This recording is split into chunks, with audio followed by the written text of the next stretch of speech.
Bonjour tout le monde, nouvelle vidéo pour voir ensemble aujourd'hui l'application Journal. Cette application est parue dans la mise à jour iOS 17.2 le 11 décembre, donc dernièrement, et ça apporte des nouvelles fonctionnalités à votre téléphone. On va directement se rendre dans l'application Journal. Et on vous souhaite directement la bienvenue dans cette application. On vous propose différentes choses, donc d'écrire un sujet de votre journée en ajoutant des photos, des lieux et encore différentes choses. On peut verrouiller son journal pour qu'il reste privé et on peut éventuellement programmer une heure d'écriture pour en faire une habitude. On appuie sur continuer. On arrive dans l'interface qui est relativement sobre. On voit que pour commencer le journal, il suffit d'appuyer sur le petit bouton plus qui se trouve en dessous. On appuie dessus. Alors, il propose d'activer les suggestions si on a envie. On n'est pas obligé de le faire, on peut le faire plus tard. On y reviendra en regardant ça dans les réglages. Donc, je mets plus tard. Voilà, il nous propose différentes petites choses, suggestions pour le journal, écrire quelques mots au sujet de ce que vous préférez faire un jour de congé, etc., etc. Et vous voyez, il vous donne chaque fois des petites suggestions. On peut appuyer sur démarrer pour voir les suggestions, mais là, on revient à l'endroit où on était précédemment. Donc, je vais faire simplement nouvelle entrée. En appuyant sur nouvelle entrée, il me dit qu'on est samedi, c'est logique, un samedi de week-end, et j'ai la possibilité, en utilisant les petites aides qui sont en dessous de la partie blanche, de faire certaines choses. Si j'appuie sur le premier qui est là, j'ai une petite baguette magique qui me renvoie à nouveau vers les suggestions. Je peux éventuellement accéder aux photos qui se trouvent dans la photothèque de mon iPhone. On appuie sur OK pour accepter et vous voyez qu'on peut faire apparaître différentes petites choses. Je peux éventuellement aussi prendre l'appareil photo, il demande de nouveau l'autorisation et je dois lui donner si je veux apparaître dedans. Vous voyez qu'il prend soit la face arrière de l'appareil photo, donc ça c'est vraiment à choisir. Je peux aussi mettre en mode vidéo si je veux et faire fonctionner le micro du coup. J'ai la possibilité d'enregistrer un petit mémo simplement en appuyant sur le petit bouton. En appuyant sur le petit bouton, il va m'enregistrer le petit mémo que je suis en train de vous dire en même temps. Quand j'ai terminé, j'appuie sur le bouton rouge et ça s'arrête et ça s'enregistre. Vous voyez qu'on a toujours la possibilité d'appuyer sur la petite croix pour supprimer le petit mémo. Et on peut aussi choisir un lieu pour localiser différentes petites choses. Boum.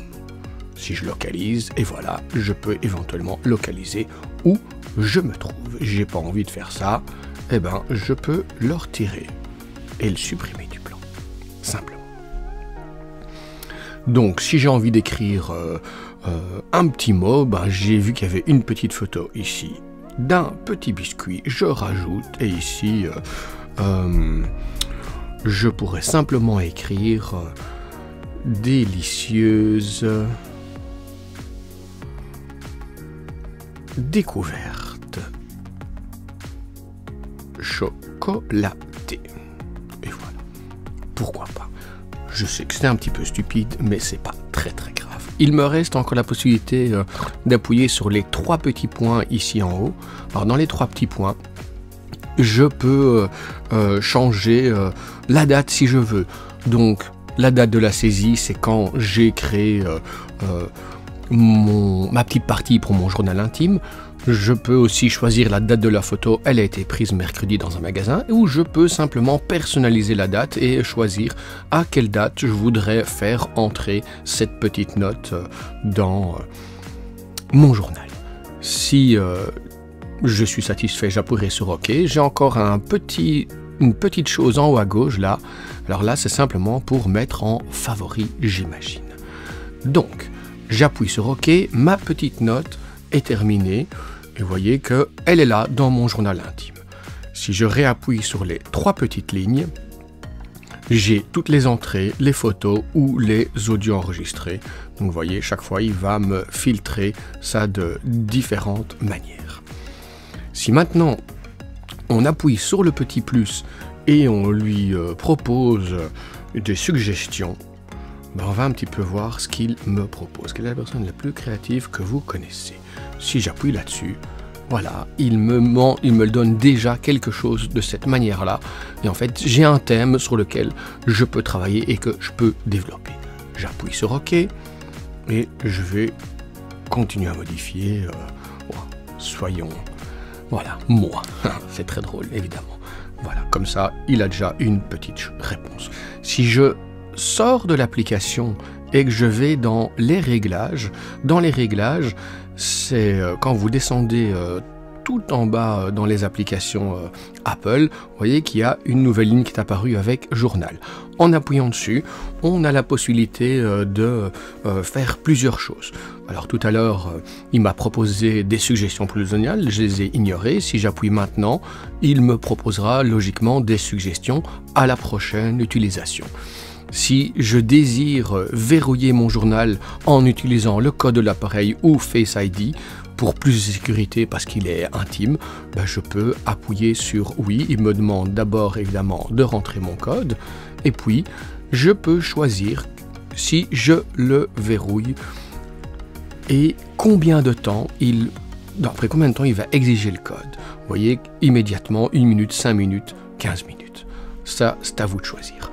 Un peu plus bas, programme d'écriture, on peut recevoir une notification pour se dire, tiens, certains jours, à certaines heures, je voudrais absolument écrire dans mon journal intime et je pourrais recevoir du coup comme ça une petite notification. Je peux choisir les jours de la semaine comme je pourrais simplement aussi indiquer l'heure à laquelle je veux que ça se passe. Alors, est-ce qu'il me demande le contenu multimédia, il l'enregistre dans photo? Là, de nouveau, c'est à vous à choisir oui ou non. Alors, on va ressortir de là, on va retourner dans Journal. Et voyez que il me demande l'autorisation. Il demande l'autorisation pour utiliser Face ID pour déverrouiller. Voilà. De cette manière-là, il arrive à déverrouiller très très facilement. Alors, c'est un petit outil comme un autre, ce sera vraiment à chaque personne à choisir s'il a envie d'utiliser ce genre de choses, oui ou non, mais je pense que ça peut être relativement sympa pour les personnes qui aiment bien écrire et qui aiment bien conserver des petits souvenirs de différents moments de leur vie, et en plus ça restera de toute façon quelque part de manière privée parce que vous avez vu que il m'empêche de l'ouvrir si je ne suis pas l'utilisateur principal. Ici, il me laisse quand même 1 minute avant que je le ferme. Voilà, j'espère que cette petite découverte de la nouvelle application Journal vous aura permis d'en apprendre un peu plus. Merci à vous.